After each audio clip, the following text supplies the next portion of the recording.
Calamares naman ang ating lulutuin ngayon. Ayan na nga guys, bumili lang ako ng 3 malalaking pirasong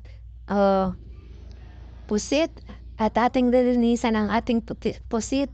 Iniwa ko nga pala siya sa gitna para tutusukin na natin ang ating pusit.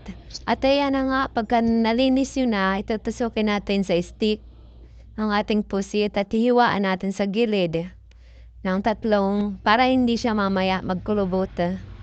At pagka nahiwa nyo na nga yan guys at natapos yun ng linisin yung lahat ng pusit na yan at ating i-ready na ang pangbabad, harina at mga ingredients na nilagay natin doon.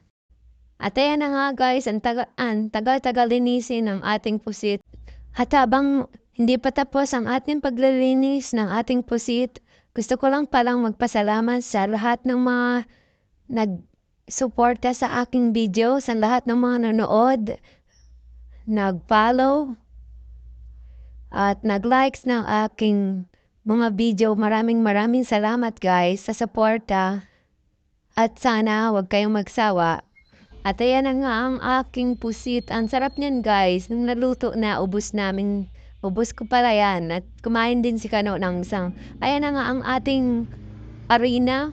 Nilagyan ko ng paprika, pepper, at asin, at basil.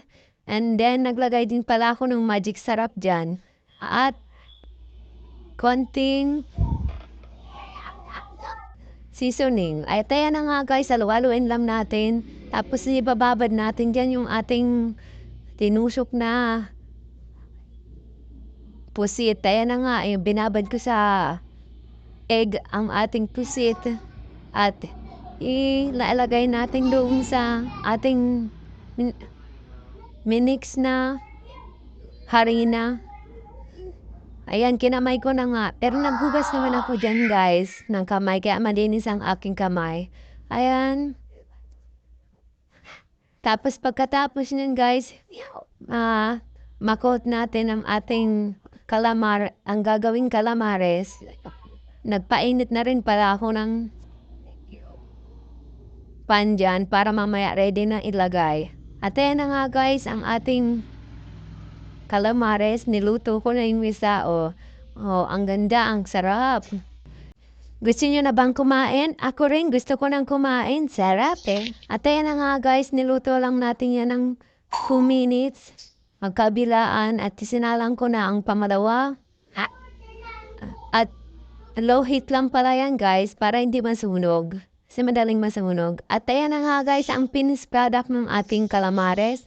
At kung nagustuhan nyo nga ang video ito, huwag niyong kalimutang mag-follow. Salamat sa panonood! God bless you!